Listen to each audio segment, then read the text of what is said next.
This is the Rolls-Royce of Singer sewing machines. This obviously is the Singer 201-2, which in contrast with other 201s that you may not be familiar with, has a potted motor on it. Some of the other versions of the 201 was the 201-1 that was a treadle machine, the 201-3, which is a belt-driven version of this, and finally the 201-4, which is a hand crank version of the 201. Now, those of you that follow me are already saying, hold on, buddy, we've heard this before, and you would be absolutely right. Almost 10 years ago, I declared to the world for the first time that the Singer 201-2 was the Rolls-Royce of Singer sewing machines. Not just that it was the preferred machine that Singer had made as far as straight stitch, not even, as some argued, that it was the best straight stitch machine that Singer ever made. I told the world that the 201-2 was the Rolls-Royce of Singer sewing machines because it had been used back in the 1940s, going into the 1950s. Okay, I won't steal my own thunder. Here's the video that I posted almost 10 years ago declaring that truth. This is the Rolls-Royce of Singer sewing machines. This obviously is the Singer model 201-2. Now, the 201-2 in contrast with some of the other 201s that are out there, some of which you may not even be aware of. There's the 201-1, which was the treadle. The 201-3, which is a belt-driven version of this. This one obviously has a direct drive motor on it. And then the 201-4, which is a hand crank. Now, back in the 1950s, a company that I will not name yet was struggling with trying to improve production and quality in manufacturing a luxury car. Let me show you some pictures of that. I wonder what car it was. You may guess it right away. Some of you may not. Here's a picture of the front of that type of car. Another picture, back seat area. There's another one, kind of from the front looking to the back. Have you guessed it yet? I have. If not, I bet you this will help you. Rolls-Royce. Yes! Many sellers on eBay, because they don't do their homework. They All don't right. do the adequate That's research actually when I used to to really be. know all they can about that machine. That's actually when I used to be on eBay. And now, almost 10 years later, and this particular video, if you want to check it out, if you're new to the channel and you've never seen it before, if you've never seen the video that I just showed a quick little clip of on my not-so-smartphone, you can look it up. It's entitled Gorgeous Singer 201-2 Rolls-Royce of Singers Introduction and Tutorial Presentation, blah, blah, blah, blah, blah, blah, blah. It's drawn quite a bit of interest, both pro and con. It's got 711 likes and 36 thumbs down for people that don't want the truth about the roots of the Singer 201-2 to be made known. And that's just too bad. We're not going to hide the truth underneath a bushel basket or anything else. The Singer 201-2 is the Rolls-Royce of Singer sewing machines, and it's because it was used by Rolls-Royce to do the interior panel of their luxury automobiles back in the latter part of the 1940s going into the 1950s.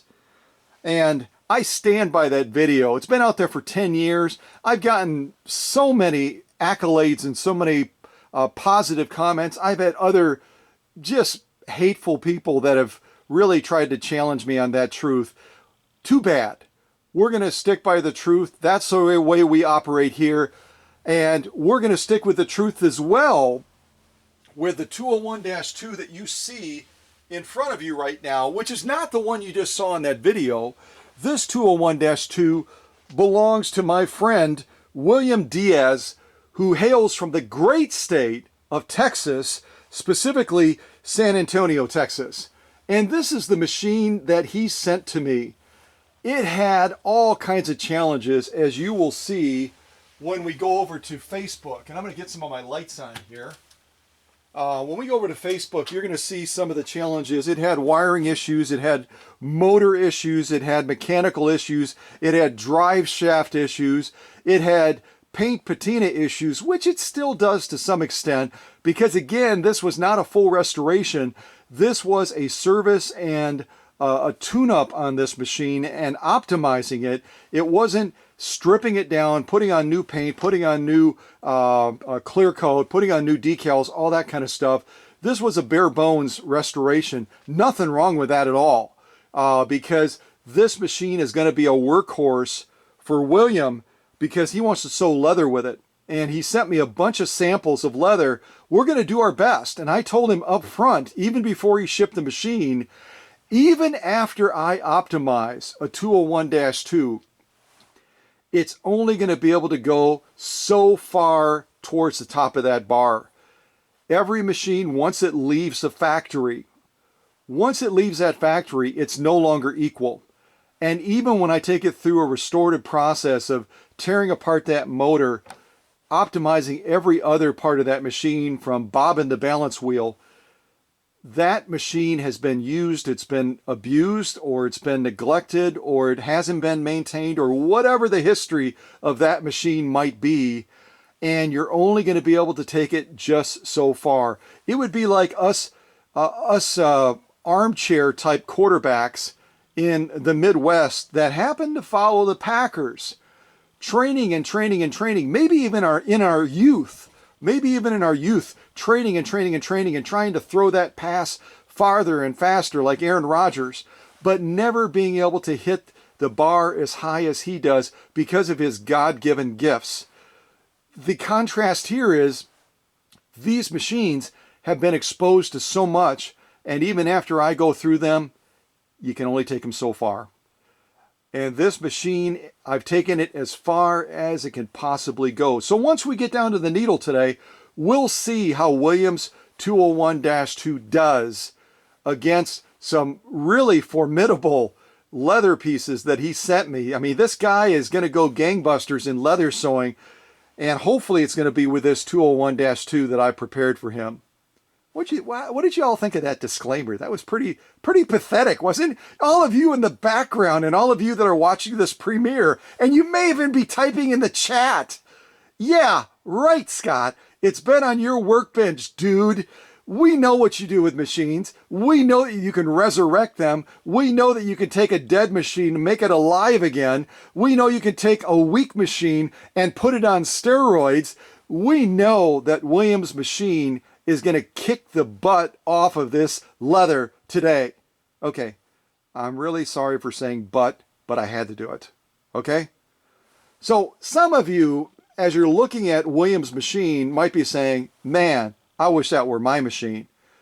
All you got to do is reach out to me and say, Scott, I'm looking for a 201-2. I don't want to go to eBay like a lot of your customers have done, because their machines end up landing at your workshop anyway, because they haven't been serviced, they haven't been restored, they haven't been optimized. No matter what those sellers might say, it's a bunch of malarkey, and we know that. So with that little shameless plug there, if you're looking for a 201-2 and you're saying, I want you to source one for me, Scott, then reach out and let's do it. Enough said. So you might be wondering, what is in this little red box that's in front of Williams 201-2? The Royce of Singers sewing machines. Well, some of you might remember that a number of months ago, like a little kid, I posted a impromptu premiere announcing that Rolls-Royce of Beverly Hills was advertising on my YouTube channel. It still makes me crazy, man, when I saw that ad pop up. And to commemorate that incredible event that a business of that caliber in Hollywood, California, would say, we want to be on Scott's channel, because you know what? He's declaring a truth. Other people are evading it. They're getting hostile towards it, kind of like the political setting right now with the impeachment hearings. It's just ugly. And we want to support him by advertising on his channel and indirectly saying, Yes, we did it. We're not ashamed of it. Yes, we're Rolls-Royce. Yes, we went to Singer. Yes, we used their 201 to sew the interior panels of our luxury automobile. And you know, our automobile, not automobile. And we're not going to apologize for it. We're going to stand behind that.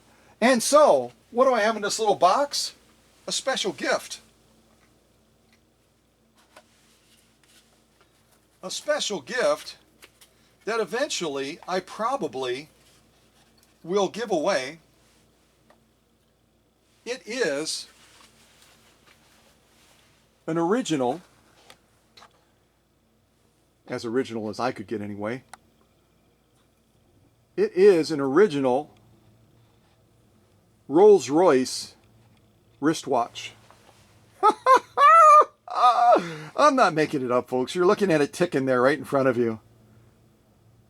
This is a spectacular watch, and I love it to death, but I'm probably at some point going to do an impromptu contest, or I'm going to have someone that doesn't send me their 201 but says, I want you to source a 201, and then I'm going to include that watch, the one you're looking at right now. I'm going to include that watch with their machine without saying a word. They're going to open it up, they're going to pull their machine out, they're going to find a little red box, and they're going to go, oh my God, could this be what I think it is? And it's going to be. So I just wanted to show you that the Rolls-Royce of Singer sewing machines now has a watch to go with it. And I am totally stoked. You already know I love giving stuff away. I'm totally stoked at the idea of being able to give this really cool Rolls-Royce wristwatch away sometime in the future. I won't say when, but wow. Hey, I also wanted to mention a couple of other things real quick before I launch into sew-offs and that on Williams 201-2. I've had a number of people contact me over the years and recently as well, and they'll be facing a problem with their 201 or with their 1591, both of which have the potted motor. And they'll say, Scott, do you have a motor assembly you can sell me? And in a lot of the instances, I didn't have one. I couldn't offer them anything. And so they'll go to eBay, where a lot of folks are trying to sell these motor assemblies for the Singer 201-2 and for the Singer 1591, and they're selling them for a premium price. I think I've seen some that are almost $100. And they will say they're interchangeable. They're absolutely interchangeable. You can take a motor assembly off of a 1591 and put it on a 201. You can take a motor assembly on a 201-2 and put it on a 1591. No problem. They're partly correct and they're partly incorrect. Let me show you. So here we have a motor assembly that at a glance could be for either of those two machines, or for both machines for that matter, because those sellers on eBay that say that you can mount a motor assembly for either of those machines on either machine is absolutely correct. But the problem you run into is this. When you try to go ahead and wind a bobbin on that machine, and this is not going to sit still, I'll have to go like this. When you go ahead and try to wind a bobbin on that machine, you all of a sudden discover that they are not exactly identical. And the difference comes in this part of the motor assembly right here. One of the motor assemblies that was designed specifically for the 1591 has a joining point here where you would put the bobbin so that it will fit perfectly. I wish this camera would cooperate. It will fit perfectly with a class 15 bobbin because of that little point, that little pinpoint that comes out of here that bobbin can mount on. The other one will not fit on there correctly. This particular motor assembly was set up for the 201-2. So it's going to take a class 66 type bobbin like this. And when you go to put it on there, it's going to fit snugly against there. The little pin on the mount is going to go into that bobbin, and it's going to turn perfectly so you can wind that bobbin when you go ahead, you know, to take that step of winding a bobbin, blah, blah, blah. But if you take that same motor assembly and you put a class 15 on there, like this one, it's not going to mount, and it's going to slip and slip and slip all day long. Not to mention, if you have the other type of bobbin winding assembly that has a piece like this on there instead of this one that you see right in front of the bobbin, and I don't have my screen turned around, so you might be seeing some of what I'm saying and you might not be. Okay, so what I was trying to show you, and I'll lock this in place and actually turn my screen.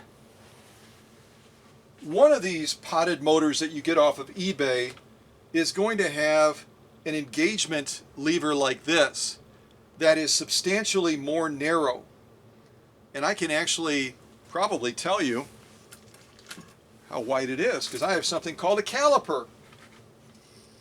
So this one right here that is designed for the 201-2 is going to be about 8 millimeters in width. This one that's going to be on the other type of motor assembly that is used for the 1591 because it's used with class 15 bobbins is going to be a lot wider than 8 millimeters. It's going to be almost 11 millimeters. So that's the problem you run into if you decide to buy a motor assembly off of eBay. You need to be real careful depending on whether you're trying to get that motor assembly for the class 15, the 1591, or the Singer 201-2 as to which one you get, because either the mounting point where that bobbin goes is not going to work because the pin is going to be positioned differently to accommodate a class 15 versus a class 66 bobbin. And this little control right here that you're going to use to engage the bobbin winder is going to either be too wide or too narrow. If you get one for a 201-2 and it's set up as a class 15, this is going to be way too wide. I'll show you. This is going to be way too wide to even fit between the space that's allotted for a class 66 bobbin. It's not even going to fit in there to engage it fully so that you're able to wind the bobbin. And the same thing is true if you get one that like this that's designed for the 201-2 and you put a class 15 on it. It's not going to engage well either. It's going to press that bobbin against the edge, and it's not going to wind correctly. So all of this is just to say, be careful, buyer beware. If you're on eBay, they're going to tell you that the motor assemblies are identical, but that little difference when you get to try to winding a bobbin is going to really cause you a lot of headache because you're not going to be successful. If you get one that is designed for the class 15 and you needed one for a 201-2, you're going to be yanking your hair out. And the opposite is true if you get one that's set up for the class 15 and you needed a 201-2, it's not going to work either. So just be careful. Be careful as you're trying to be self-sufficient, which I think is admirable, that you don't get into a situation where you buy a motor assembly for close to $100 and that seller says, I've got a no return policy, you know, I'm not going to take it back because you bought it. I have a description describing what it is. It fits on your machine. I don't know anything about that bobbin winding stuff that what's his name? This Scott guy from Wisconsin's talking about. I don't know why your bobbins aren't winding. I don't know why they won't fit. That's not my problem. My problem is trying to get rid of all these motor assemblies that I have to sell. That's what the seller will probably tell you. God bless him. But Anyway, I just wanted to mention that. Wanted to make you aware of that. And if you're curious about part numbers, a lot of you are you love details, right? So if you're curious about part numbers, I showed you this little piece right here. Where am I on the camera? I showed you this piece right here that's designed for the Class 15 because it's quite a bit wider. You can kind of see that. It's a lot wider than the one that is set up for the 201-2. This specific part number is 125376. 125376. And it's stamped right on this part. So if you're curious and you're looking to buy a motor assembly and you've got a seller that isn't extremely knowledgeable, assuming they can read numbers, you can say to them, I can't really tell by your pictures how wide that is, and I need one for the 201-2 that kind of looks like it might be for the 1591. What number is that stamped with? And if they come back and they tell you it's stamped with 125376, then you know it's the wrong one. If you're looking for the 201-2, you can ask them, is it stamped with 45268? 45268 is going to be the one for the 201-2, and that way, hopefully, you get a motor assembly that you can put on your machine, and it will serve you in every respect. Okay? Hopefully that's helpful. All right. So now let's get to the meat of this, and that is having a chance to look at what Williams 201-2 is capable of doing. And it's kind of cool down here in the workshop today, so if you hear a little humming sound in the background, that's my heater keeping me from freezing to death while I'm down here in the workshop. So let's do this. Number one, I should turn my light on, right? And we're going to jump into some of these sew-offs for Williams machine. Again, I don't know what's going to happen, folks. I know that this machine is optimized as well as it can possibly be optimized. But this is some crazy leather that Williams sent me. This is some crazy, like brrr, crazy leather. So I'm going to put on some music to try to inspire Williams Royce of Singers sewing machines. And let's see how his machine does.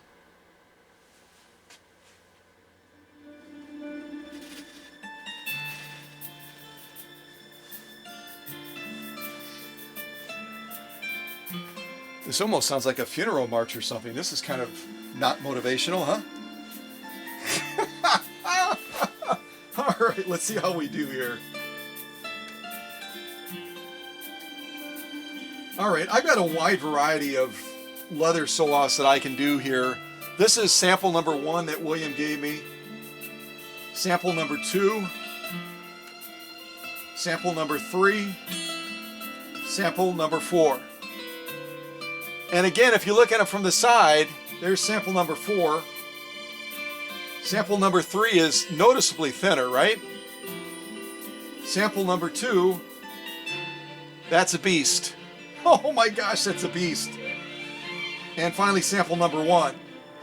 So we're going to start with sample number 1, and we'll just see how Williams' machine does. Again, like I told him, I'm going to optimize your machine and get it as strong and as capable as it can possibly be.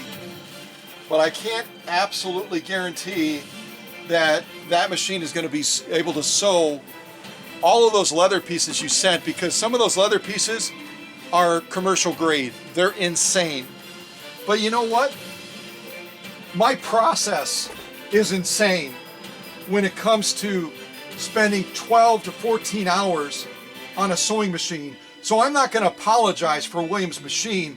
I'm going to put it to work. All right, here we go. Get my needle ready to drive this stuff. All right, here we go.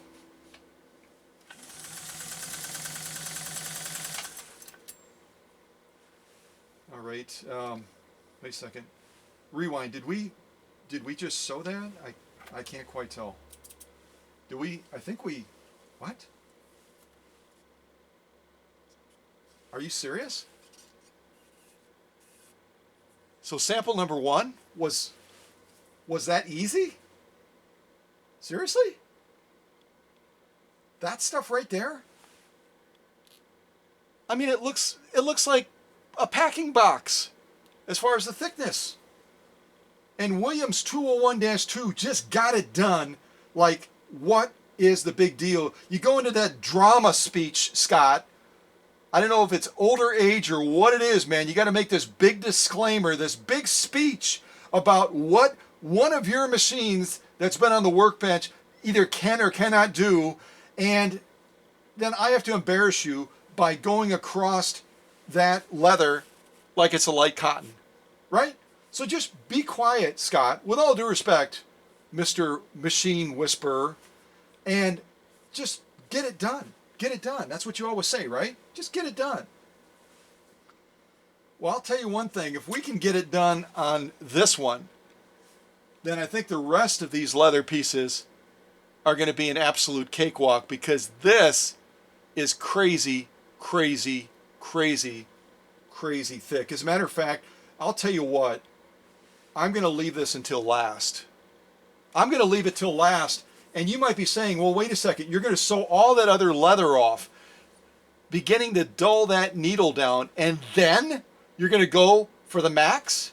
Yeah, you darn right I am, because I have that much confidence in what my machines can do. See that? I was listening to you, Mr. Machine, trying to admonish me into not doubting what I think Williams' machine is capable of doing. So here's another leather sew-off that I've taken now that Williams sent me. Let's see how his machine does against this. And I'm going to put on some fun gypsy-style music to really get us inspired. That last one didn't do much for me at all.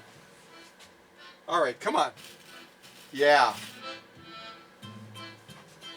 Ba, ba, ba, ba, ba, da, da, ba. Bum, bum, bum, bum, bum, bum, bum, bum, bum, bum, ba, da, da, ba. All right, let's get this done. If you're dancing, it's perfectly okay.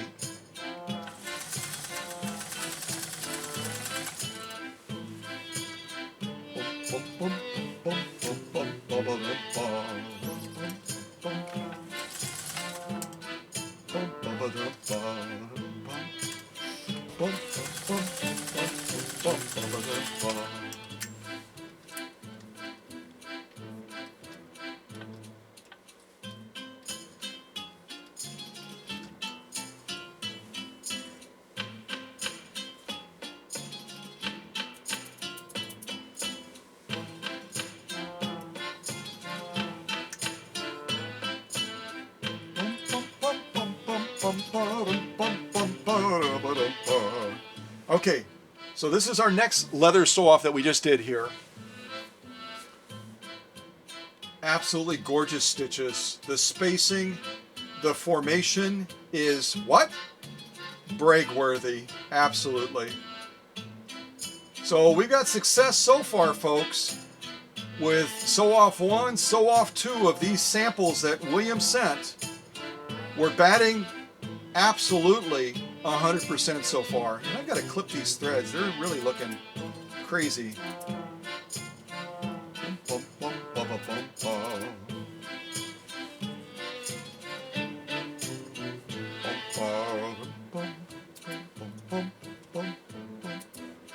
All right.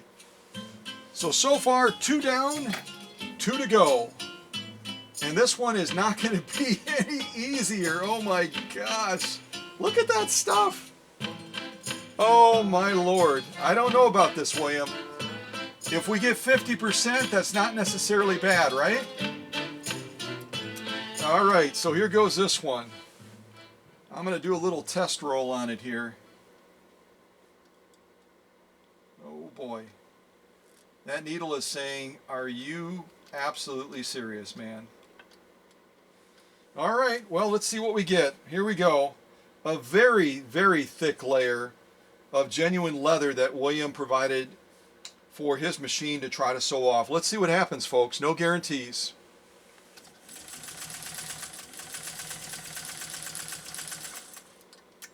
kind of held it back a little bit there. I really did. I wasn't even close to giving it full throttle. And I am amazed. I've got to do that one more time. I probably shouldn't do it again, but I'm going to do it again anyway. Because I kind of launched into that hesitantly, like, oh my gosh, really? I mean, this stuff, this is saddle grade leather. Look at it from the side, folks. That is absolutely saddle grade leather, or leather that you would use for making gun holsters. And Williams Singer 201-2 just went through it. Even though I was a little bit hesitant, it went through it like, let's get it done, man. Let's get it done. And there's our lock stitch on the back. Just as gorgeous as the top stitch. I've got to do this just one more time. I just got to do it. It's almost in an apology to Williams Machine saying, all right, man, I doubted you. I doubted you. But let's see what happens. And I am going to do a pre-drill on it as well. And I can start to feel that needle is saying, are you serious, man? All right, so let's go through it a little bit more decisively this time and see if we have success. Here we go.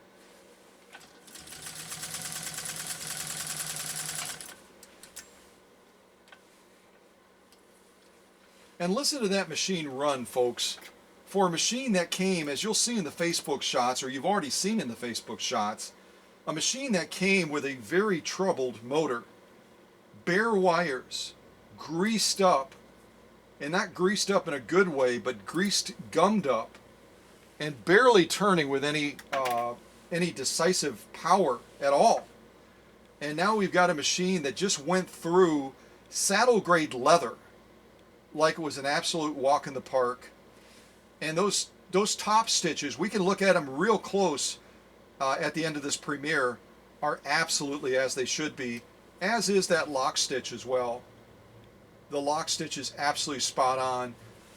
And I'm looking at the thickness of that and just going, holy crap, that's insane. All right, so let me throw this to the back. And I've got to wipe off Williams' bed just a little bit. Leather tends to leave little fragments behind. And I'm going to keep this machine standing tall and looking good. All right. So, now last but certainly not least, we're going to use the final leather sew-off sample that William gave me, that I actually had as a much earlier sew-off option. And I'll be honest with you, I was concerned. But now that I've seen what this 201-2 is capable of doing after I've optimized it, I think we got a chance. I think we got a chance on this final sew-off. And again, some of you that are faithful followers and fans of mine are saying, just be quiet, Scott, and put it underneath the needle and let's get it done. I hear you. I totally hear you. All right, so I'm going to line it up. I'm going to get it in the position. I've got to get some music on to be inspired, folks. I got to get some inspirational music on to get us going here. Ooh. Wow. This was unexpected. Okay, I can work with this. All right, let's do a little pre-drill on this. Oh, wow. That needle is saying, I think you should have done this sew-off first, buddy. All right, let's see how we do, folks. The final sew-off on William Diaz's Royce of Singers sewing machines, his 201-2, restored in this workshop that's going to be heading to San Antonio, Texas. Can it get this final sew-off done? Yeah, I think so. All right, here we go, folks.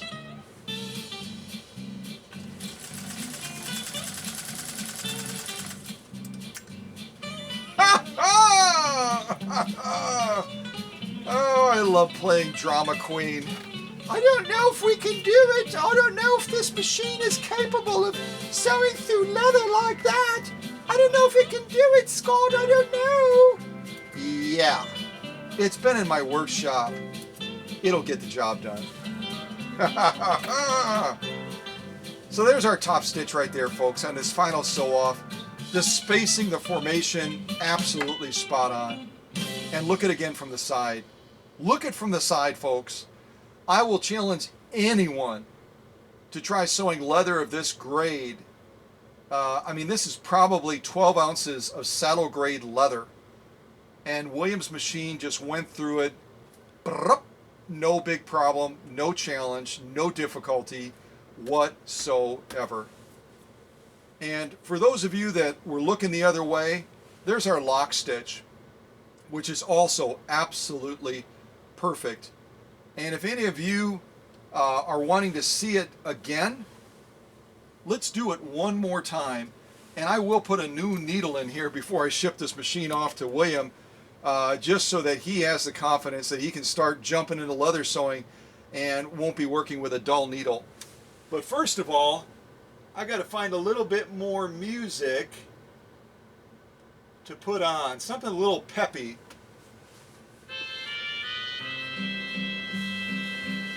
That's peppy? Oh my gosh, I think we're south of the border, which is not a problem, but I'm looking to be inspired. I'm looking to be motivated. Come on, give us something a little bit more peppy than that, please. How about this one? Oh yeah, yeah. I'll take another cup of that. Ooh. All right, here we go. And I will be daring and dashing and not even do a pre-port on it this time. Let's just jump into it. Here we go, folks.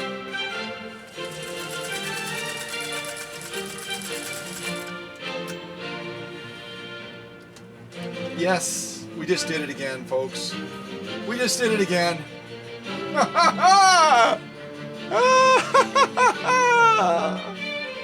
Oh my goodness gravy. Oh my goodness gravy. Oh boy. You know what? I do pretty well with sewing machines, don't I? Oh, what a blast. Oh my goodness. All right, let's line them up. I'll wipe the bed off a little bit first. Oh my gosh. What a hoot.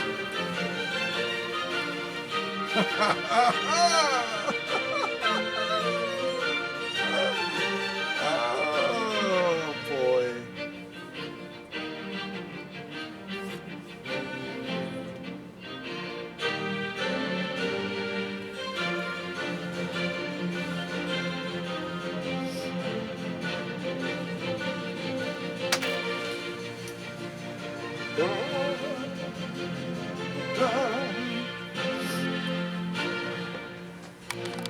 Oh, isn't victory sweet? Isn't victory sweet? Especially after I mess around and act all dramatic and stuff. So look at that. There's our top stitch. Absolutely perfect in every respect on this sew off. And look at from the side what we just went through, folks. You be the judge.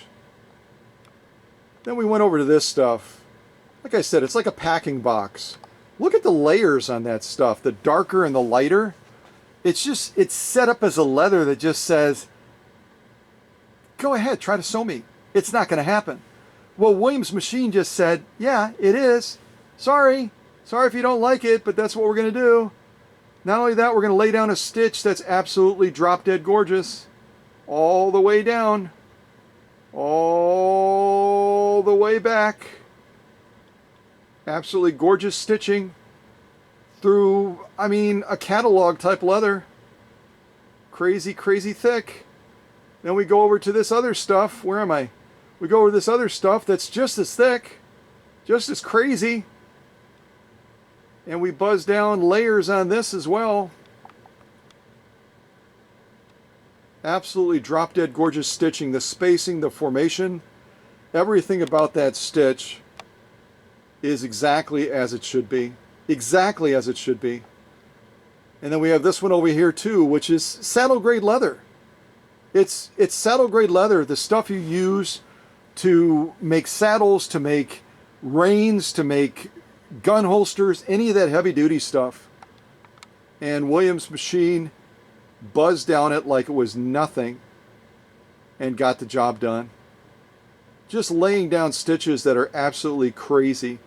Stitches that other people would be envious to get on material substantially thinner than that, or than that, than that, or than that. Let me go ahead and flip these. You can look at the backside as well. Look at that lock stitch.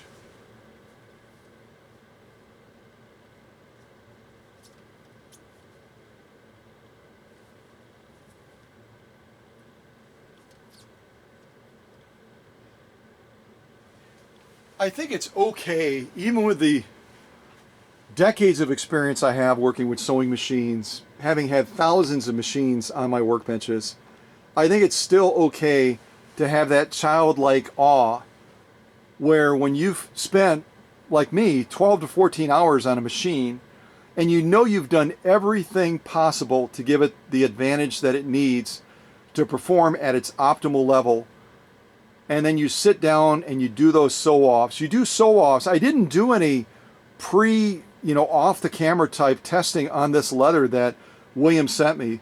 This is real. This is live. This is now. And so there was that little seed of doubt in the back of my mind. I knew I did what I was supposed to do. I know I gave that machine every advantage that it could possibly have. And yet I still looked at that leather and I was like, oh my gosh, this leather is insane. And then you can get that machine working and my mouth not working, and you can look at stitches like this that are laid down that are absolutely drop dead gorgeous in every respect, and stitches like this that are absolutely gorgeous, and stitches like this, and these are all lock stitches, folks, that are absolutely gorgeous. And again, look at the thickness of this leather that we just went through. Oh, and I should mention, I'm not using a leather needle. I should have told you to sit down before I said that. I'm not using a leather needle on these sew-offs. And I'm not using a magic needle on these sew-offs. And I'm not going to tell you what kind of needle I'm using on these sew-offs. Let me just say I'm using a standard type needle on these because I don't believe that the needle gives you the absolute edge in getting sewing sew-offs like this done as well as this machine is showing. It's all about the machine. It's all about how that machine has been prepared. It's all about how that machine has been optimized. It's all about the time that has been poured into that machine. You're not going to get that, folks. You're not going to get that buying a machine off of eBay or some other venue like that unless I'm selling it there.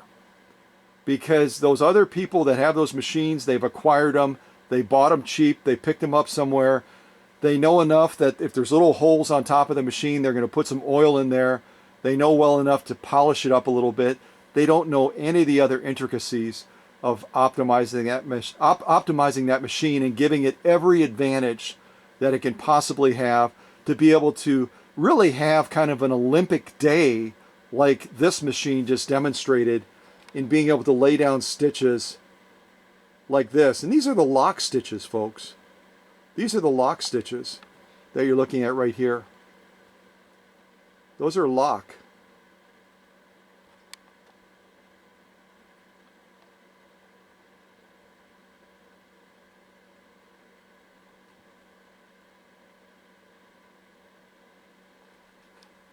So what do you say to this? What do you say when you see, and it's interesting, getting ready for this premiere, I Googled Singer 201-2 because I wanted to, just see what was out there. And a lot of my stuff is out there, obviously. My first video that I announced the Royce of Singers sewing machines, etc. But then it has some little subcategories near the bottom where you can click like a drop down. And it talks about machines that can sew leather. And nowhere on that list on Google is the 201-2 listed. I think that's a travesty. I mean, you just saw what this 201 is able to do when it comes to not just general leather sewing, I'm talking obscene leather sewing when it comes to leather samples like this that Williams sent with his 201-2 from San Antonio, Texas. This is the ultimate leather that you're looking at here on Williams 201-2's bed right now. You can't get any heavier than this, folks. This is the kind of leather that's used in the heaviest applications that you can possibly do in the leather trade. It's the absolute thick of thick. I mean, you can look at it again from the edge if you're not convinced yet. Leather like that, I've done leather like that on my channel multiple times, but now we're getting into this. And we're getting into this. And we're getting into that. That's another level, folks. That's another level.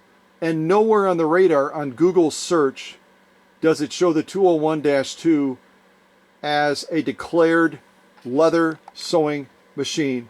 You know why that is? I'll tell you why that is. Because it's done based on what people are posting. It's done based on the feedback that people are giving. And because other people have bought junk style 201-2s that have not been optimized, that have not been restored properly, that have not been serviced to a degree that gives that machine every advantage to shine, their feedback has been 201-2, great straight stitching machine, maybe the best straight stitching machine Singer ever made, but I can't sew leather on mine. I can't sew leather on mine. I can't sew leather on mine. I can't sew leather on mine. I can't sew leather on mine. I can't sew leather on mine. And all of those voices add up so that Google then says, well, I guess in our summary, we're not going to be putting it as a machine that can do leather because all the feedback we're getting from people that obviously either have them or had them, it's not a leather sewing machine. That's my answer to that. That's probably one of the best, whatever you, I don't know how else to answer that, man. It is an absolute shame that people are out there with substandard 201-2s that cannot get the job done like Williams just demonstrated, not even under a duress or a weight. It just got it done with absolute ease.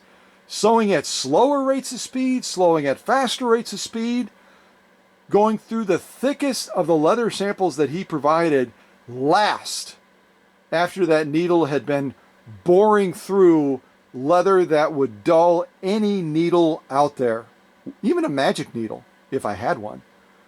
So let me just say, I need your help. If you've got a 201-2 and you've looked at me going through these leathers and you're saying there's no way that my 201-2 can do that, would you do me a favor? Make the investment, send me your machine so I can premiere your machine just as I've done with Williams and can show you what amazing looks like, what fabulous looks like, what... Are you out of your mind, Scott? You're going to try to sew that type of leather, that thickness of leather, saddle grade leather with a 201-2, a household machine? Damn right I am. Absolutely. All day long. Just like William will be doing down in San Antonio, Texas. He's going to be putting this machine to the test again and again and again and again and again. And he's going to be getting incredible outcomes because it's been in this workshop, because I poured everything that I know to pour into a machine to give it every chance to win that gold medal. And the gold medal for a Singer is that right there. That's a badge of honor for a machine that is sewing at the level that Williams 201-2 is able to sew at, and every other 201-2 that comes and leaves this workshop, and every 1591 that comes and leaves this workshop. And I'm referencing those because they're the two machines that have the potted motor, duh. But that is the badge of honor right there. That's what, if your machine is able to do sewing like this, then it's a badge of honor. If they're not, and you're not willing to make that investment to get your machine to that level, then it's a badge of shame. That's just the way it is. There's no other way to say it. So this is the Rolls Royce of Singer sewing machines. And it is one of my favorite machines. I have a lot of favorite machines from a lot of different makers. But this is a real special machine to me, in part because it's one of the first machines that I ever worked on when I launched into this almost 20 years ago. And as I went through that first 201-2, I was like, wow. The level of care, the level of attention, the level of passion that was put into the process of making this machine is mind-blowing. And if you recently saw that premiere where I took you on a tour of the factory in Scotland, that was one of the first factories to open back in the 1800s to make Singer sewing machines, and you got a chance to look at the inside of that operation and see just the care, the complexity, everything that went into making all those different facets of the machine, making cabinets, making motors, making everything. You now know. You now know the secret of why the vintage Singer sewing machines are the best in the world. Because they were made with so much care, so much craftsmanship, so much love of those great people in Scotland that came to work every day, sometimes working 12-hour shifts, dealing with hot, molten, uncomfortable circumstances, and never for a second said, we're going to take the easier road. We're going to cut a corner and do this a little bit different. They followed the recipe to success to the max every single day. There was no corner cutting. You've all heard about it. You know, when you go to buy a new car, don't buy a car made on a certain day of the week because the workers aren't fully vested in what they're doing on that particular day. That might be true in the auto industry. Maybe that's not true. But it sure as heck is not true at that factory that Singer had that made machines like this 201-2 in Anderson, South Carolina, in Scotland, and other places around the world. There was a recipe to follow, and like a great chef making a dish for a person of nobility, those folks followed it to the T every single day of the week. Didn't matter what day it was, didn't matter what time it was. And what's the product? What's the result of that? A masterpiece. Just like Williams' 201-2. All right, blah, blah, blah, blah, blah, blah, blah. Get off your soapbox, Scott. And let's go over to Facebook and take a quick look at some of the pictures of Williams' machine when I first started working on it.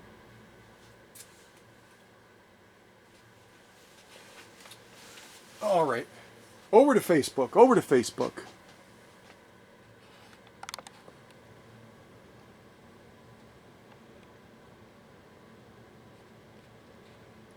So here you can see Williams' machine.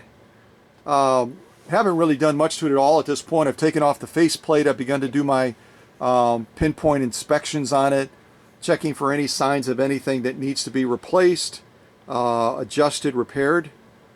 Also, you can see as we look at the paint patina, very chalky, very dirty, very caramelized and varnished. Just not a real pretty looking machine. And again, Williams' project was not a full restoration. It was a mechanical servicing to optimize it for leather sewing.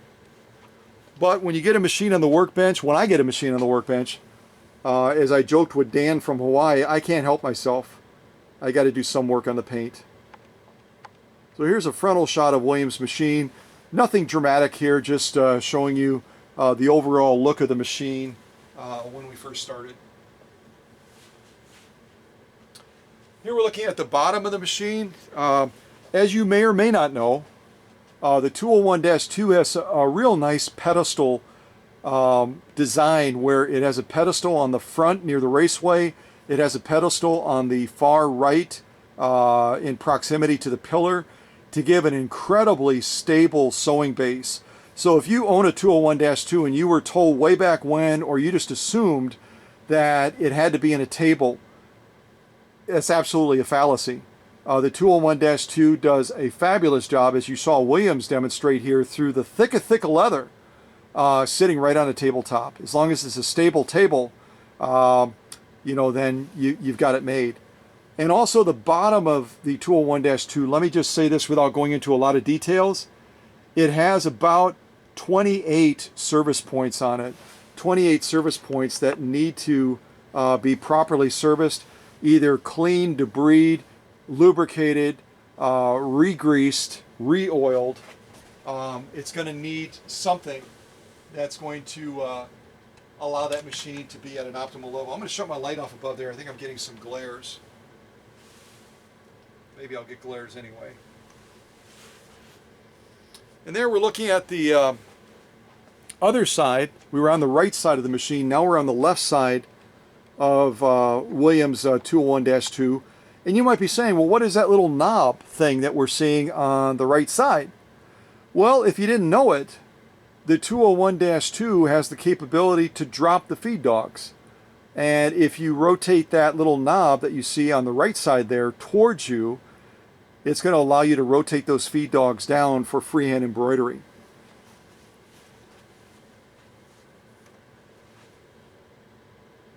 There's just more of a distant shot of it. You can see again that assembly right here below the raceway where you can drop the feed dogs. There's a side from the pillar across. Again, if you look real close, you can see the chalkiness of the finish on Williams' machine. And that simply is not a statement of beauty and a statement of aesthetics. As soon as I see a machine that has a lot of chalkiness, a lot of varnishing, a lot of buildup on the finish of the machine, that tells me right away the type of environment that machine has been in. And that points right away to mechanical things and electrical things that I need to be looking at as well. Dirt is not the friend of our sewing machines, and it doesn't just not make the machine look pretty, it can also be devastating when it comes to what it does to the mechanics of that machine. And that certainly was the case with Williams' machine. Here we're just kind of looking over the top towards the foot control near the front of the machine. And I found it interesting, Williams' machine came with a brown foot controller rather than a black one. And we hadn't discussed any issue with that, so I just left it brown. But you can see some of the stuff that was on the surface of the bed area. And we kind of go over to Williams, look at that. Look at that stuff there. We go over to Williams' machine real quick. Come out a little bit on this shot. And I'll kind of move those leather samples. And hopefully they don't drop all kinds of yuckiness all over the bed. So, again, my focus was not a restoration of the paint and everything, but I wanted to do some cleanup on it. And I think you'd agree that this, and again, it's got a little leather droppings all over it, but this, compared to that, is a quantum leap forward. And again, I've said it before, you go to a local sewing shop where they're going to have your machine at least working on the machine for 20 minutes to 45 minutes, they're not going to be worrying about how your paint looks. But that's what you get when you send it to my workshop. I'm going to treat that machine with the honor and the dignity that it needs, and I'm going to do everything I can so that when it leaves the workshop, as we used to say in the service, it's going to be standing tall, looking good, ought to be in Hollywood. Just another shot of the rear of the machine there. I'm starting to focus in on the motor, again, in part because I've seen the way the rest of the machine looks, and I'm immediately concerned about what I'm going to find in here. And you'll see some of the stuff I found. I didn't capture all of it in the still shots, but I captured a number of the areas of concern that I had. And there's part of the concern right there. We've got bare wires. You're seeing it right there in the shot. That silver you see right there, this right here, bare wires. And if that bare wire is anywhere near the metal casing of that motor, I've had other customers say to me they get a good jolt, they get a good shock off of that wiring, because electricity leaks. It can leak just like water and create a real dangerous environment. Not to mention it degrades the performance of your machine beyond belief. More bare wires. Again, the problem with the coatings that Singer used in these potted motors, and the fact that the potted motors are, they're not sealed, but they're encased. So all that heat, all that oil, all the other stuff that's in the environment of that motor just builds up in there. And it eventually causes the wiring and everything else to break down. But that's a lot of exposed wiring right there in Williams' motor area. There's a big chunk right there too where we have a bare wire on the right side of the screen there, right about there. That's all bare wire at the top as well. And that is touching, see that right at the top? That is touching the motor casing. And you can see all the other stuff is just so brittle that it's just, it's really a, I mean, it's a fire waiting to happen.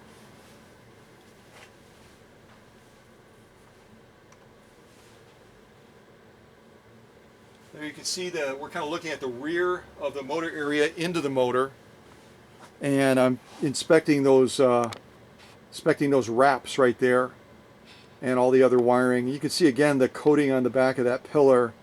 That's where right away I saw red flags flying up as far as what I was likely to find mechanically and electrically because of the way the machine looked on the outside. Another big chunk of bare wire right there as well, coming off the motor area. You see that? Yeah, you can see that. There on the bottom. That's all bare wire, folks. And don't be naive. If you bought a 201-2 on Facebook Marketplace, if you bought it on eBay, if you bought it somewhere else, and you've never disassembled your motor and inspected your wiring, I would say there's a 50% chance or better, probably closer to 70%, that you have some of the same stuff going on. So then we're looking at the side of the motor, and again we're looking at additional bare wires that are in that motor assembly. You can see it right there just above my fingers.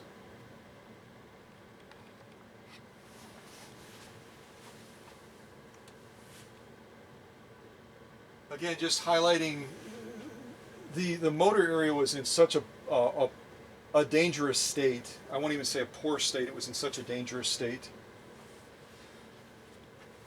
And even after those hazardous issues are addressed, there's so many more service points. Look at my finger there. There's so many other service points that have to be done to optimize that motor. With all of those bare wires, with all the other issues with Williams' motor, we couldn't have gotten through the thinnest piece of leather before I went through the restorative process of getting that motor back to where it needed to be. Here again, we're looking over the top of the motor into the rear of the motor. There's a number of points back there that have to be inspected, serviced, and repaired as well.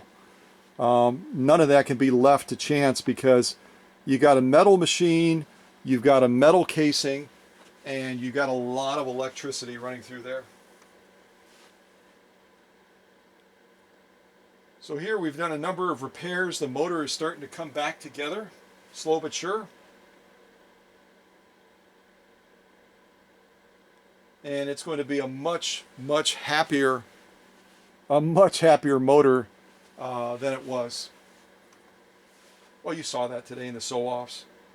And there's our nomenclature plate on top of the motor. You can kind of see that in the shot.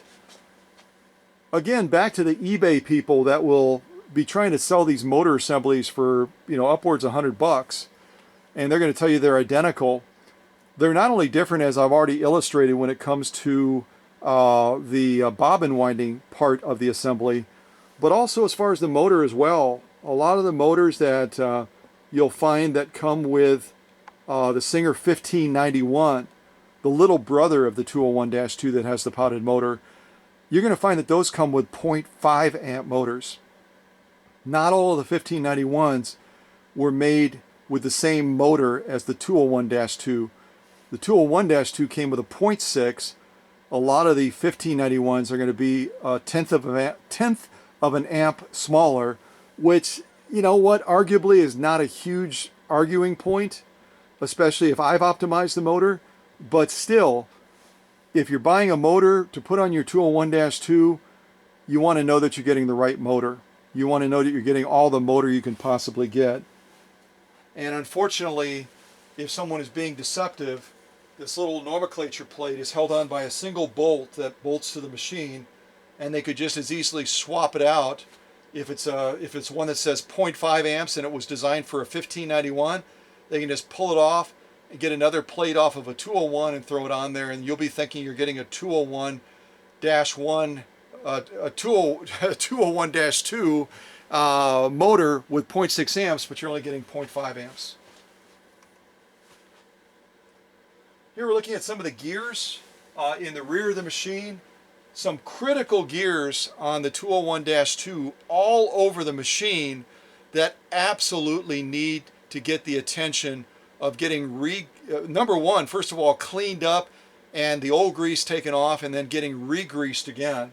They're all over the 201-2. So here again, we're just looking at the rear of the machine, kind of across the back. Now we're over by the Raceway Area, and again, I've called the Raceway Area the brain center because it's the ingenious part of the machine that does all the work to create the stitches. And so again, that's an area that you want to give a lot of attention to. I give probably a good 2.5 to 3 hours just to that general area of the machine to get it just right. Same thing with the faceplate area. A lot of critical components in there that have to be serviced and restored so they're optimized as well. Here we're looking kind of down on the machine and again, these are out of sequence as I'm taking the faceplate off. There's our serial number, and if you happen to look that serial number up, you'll discover that Williams' machine was one of 10,000 made in that manufacturing class, and was born on April 18th, 1946. So it came onto the scene about 11 years, approximately 11 years from the inception of the 201, when it first started to roll across the assembly line at the Singer factories. And here we're just looking at some of the wiring, additional wiring issues that Williams' machine had. Everything from the cord that was to the foot control to the power cord, just all kinds of challenges with that, where it was wrapped up with electrical tape. There were wire breaks. The wiring was brittle. Just a lot of, along with the motor, pretty much a recipe to burn your house down. And we're just looking at the foot control again. When I service 201-2 on my workbench, I optimize every aspect of the machine, including the foot control. The foot control has to be optimized with the motor to get the results that you saw in this premiere today, where Williams 201-2 can go through saddle grade leather like it's a light cotton.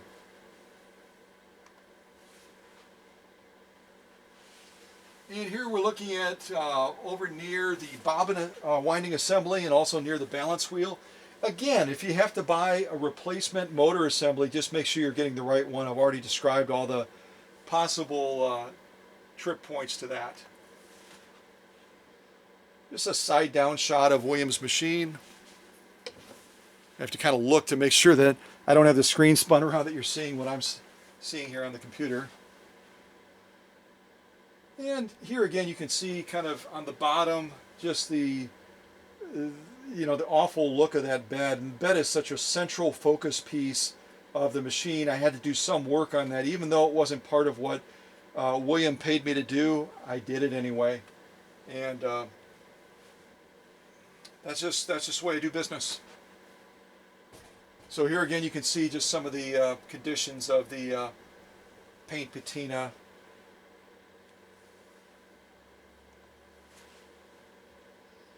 And there's a shot after I've gotten all the mechanical, all the electrical done, and I've begun to focus a little bit more on the trying to do work on the paint patina. Again, not part of what the general service includes, but you know, it's kind of like being a car detailer. You can't stop at one point and feel like you've done everything you can do. So, and that's it. We went full circle. We went full circle. So it's really been it's been a pleasure. It's been an absolute pleasure to have Williams 201-2 on the workbench. Like I said, I get playful sometimes, and I'll go into kind of a melodramatic of I just don't know if the machine can do it or not. But I can tell you one thing: with the amount of time and talent that I poured into Williams 201-2, his machine is ready to get the job done. And as you can see in this stack of leather sew-offs,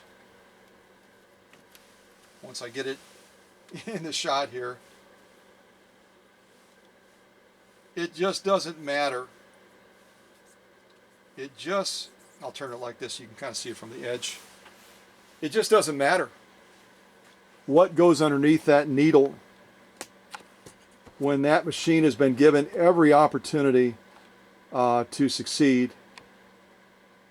You know, whether it's that sew off on the bottom, the one just above it, the third one up, or the one right on top, there's nothing that's going to stop a machine that's been on my workbench.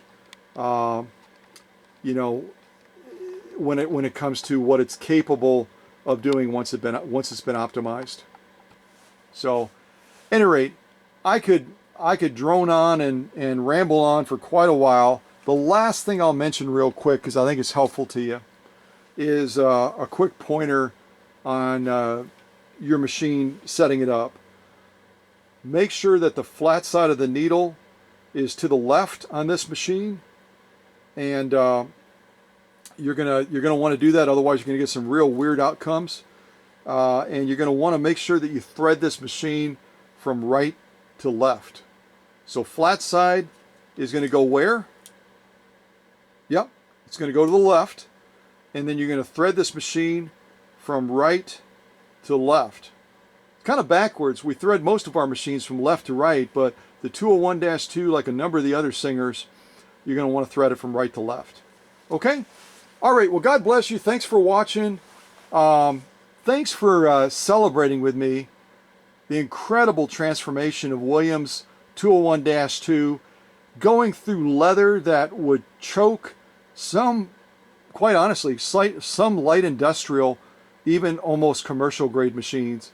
I mean, this is a machine that is ready to attack leather now. All right, God bless. Stay tuned for other great videos like this.